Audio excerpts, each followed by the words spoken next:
के लेखन का रसा स्वादन करते हैं। जैसा अभी सर मैत्रेय जी ने का उदाहरण दिया कि साहित्य सिर्फ समाज का दर्पण नहीं होता, वो दीपक भी होता है। तो मैं कुछ 2-3 बातें ज़्यादा नहीं करूँगी, तो मैं कविता सुनाने में ज़्यादा यकीन करती हूँ। साहित्य समाज का दर्पण नहीं है, उससे बढ़कर, दीपक से भी बढ़कर उसके बहुत अन्य दायित्व हैं जो उसे निभाने होते हैं। सिर्फ समाज की दशा दिखला देने भर से काम नहीं चलता है, उसको दिशा और सुधार भी देना आवश्यक होता है। तो कहीं साहित्य अंधे की लाठी का काम करता है, कहीं साहित्य भूले बिसरे के सचेतक के रूप में काम करता है, और कहीं साहित्य एक नई दिशा समाज को प्रदान करता है। मैं सिर्फ 2 उदाहरण देना चाहती हूँ कि साहित्य क्या कर सकता है। साहित्य भ्रमित राजा को, राजपाट भूले हुए राजा को, रानी के आगोश में डूबे हुए राजा को सचेत करके राजधर्म सिखला सकता है। क्या बात है, बहुत सुंदर। नहीं पराग नहीं मधुर मधु नहीं विकास के काल, अली कली ही सो बिंदो आगे कौन हवा। एक दोहा और राजा सचेत होकर राजधर्म के प्रति आसक्त हो गया, रानी की आसक्ति को छोड़।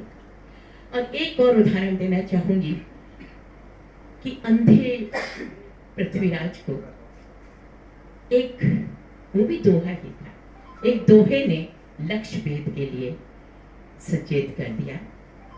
देख नहीं सकता था, लेकिन एक दोहा 4, 5, 24 गज अंगुल अष्ट प्रमाण, दाऊ पर सुल्तान है मत चूके चौहान, और चौहान नहीं चूका। तो ये सिर्फ 2 उदाहरण देखे, बहुत लंबा मैं नहीं बात करूंगी। थोड़ी सी बात ये करनी है मुझे कि साहित्यकार, कवि या शायर, कुछ भी अलग अलग विधाओं से हम अलग अलग अभेद कर सकते हैं। उसकी जो रसानुभूति होती है वो गूंगे का गुण होती है, वो पूर्णतः उसे अभिव्यक्त नहीं कर सकता, किंतु जब वो सशक्त अनुभूतियां अंतर चेतना पर दस्तक देती हैं तो काव्य धारा के रूप में फूटता है, और अजस्र प्रवाह उसका कोई रोक नहीं पाता, और वो स्व से लोक की ओर अपनी यात्रा संपादित करता है। तो ये जो स्व से लोक की यात्रा है, यही सार्थक है। हम कुछ भी अनुभूति करते हैं, उस अनुभूति का अनुभव हम करते हैं। सृजन बहुत पीड़ादायक है, उस पीड़ा को हम नहीं बांट सकते किसी से, किंतु सृजन से उपजे आनंद को हम सब में बांट सकते हैं, और यही स्व से समग्र तक की यात्रा। मैं जैसा कहा गया कि मैं बहुत सी विधाओं में लिखती हूँ, सारी विधाएं तो यहाँ प्रस्तुत नहीं कर सकती मैं, पर मैं अपनी 2-3 विधाओं की थोड़ी थोड़ी पानगी देना चाहूंगी, यदि समय है तो। समय मैं बात अपनी शुरू करती हूँ दोहे से, और ये मैं हर जगह कहती हूँ कि हम कवि लोग, यहाँ तो ऐसा कुछ नहीं है, कठोर अनुशासन है सर का, नहीं तो कविता से ज्यादा लोग भूमिका बना देते हैं। तो मैं एक दोहा दे रही हूँ कि बहुत बड़ी है भूमिका अल्प अर्थ संभाव्य, बहुत बड़ी है भूमिका अल्प अर्थ संभाव्य, क्यों बैसाखी चाहिए क्या लंगड़ा है काव्य। क्या बात है, वाह वाह वाह वाह वाह वाह। क्यों? कविता खुद बोलती है, उसके बारे में बताना क्या कि मैंने इसमें क्या कहने की कोशिश की है, तो कविता खुद बोलती है।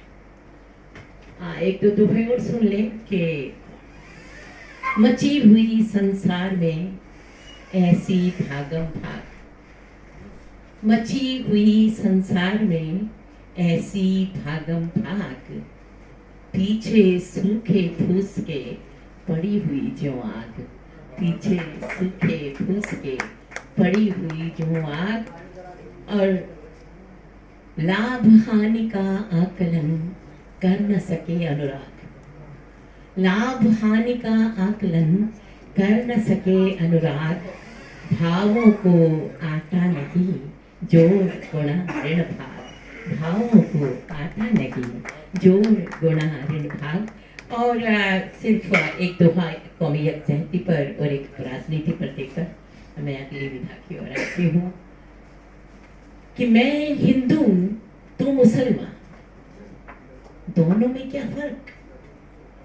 मैं हिंदू तू मुसलमान, दोनों में क्या फर्क?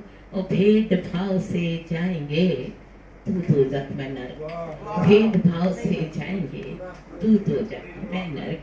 और राजनीति पर एक दोहे सुन ले कि ये सत्ता की बांसुरी इसके टेढ़े राग, ये सत्ता की बांसुरी इसके टेढ़े राग, उतनी उजली चुनरी जितने गहरे दाग, उतनी उजली चुनरी जितने गहरे दाग।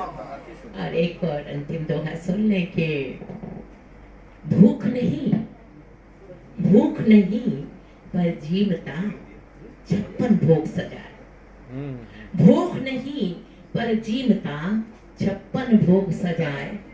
और सत्ता जिसके हाथ में वो क्यों सत्तू खाए, सत्ता जिसके हाथ में वो क्यों सत्तू खाए, सत्ता जिसके हाथ में वो क्यों सत्तू खाए। आप दो मुक्तक देख लीजिए, सिर्फ दो मुक्तक। एक तो मेरी अस्मिता का उद्घोष है, वो मैं अवश्य पढ़ती हूँ।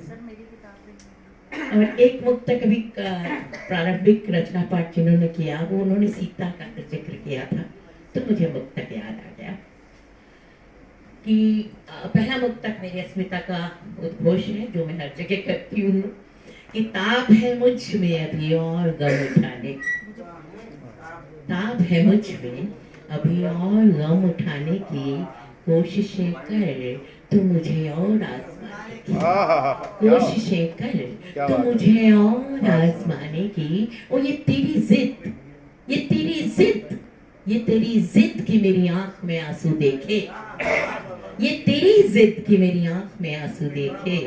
ठान ली मैंने बहरहाल मुस्कुराने की, ठान ली मैंने बहरहाल मुस्कुराने की, ठान ली मैंने बहरहाल मुस्कुराने की।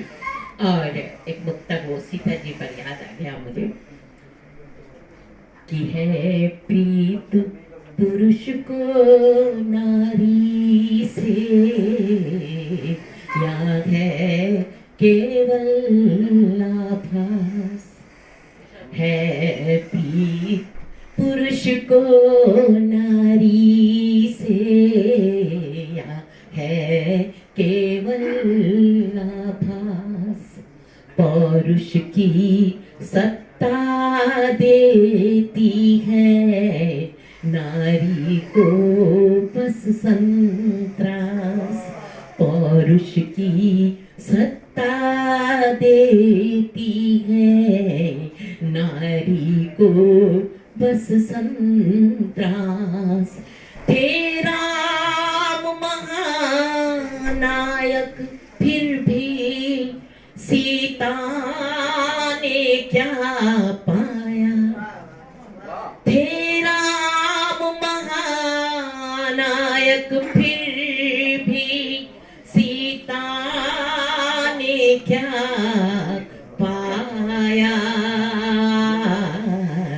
दे अग्नि परीक्षा घर आई, फिर से पाया वनवास। दे अग्नि परीक्षा घर आई, फिर से पाया वनवास। ये पीड़ा थी सार्वभौम, वो मुझे याद आ गई उस रचना से। और मैं चाहती हूँ कि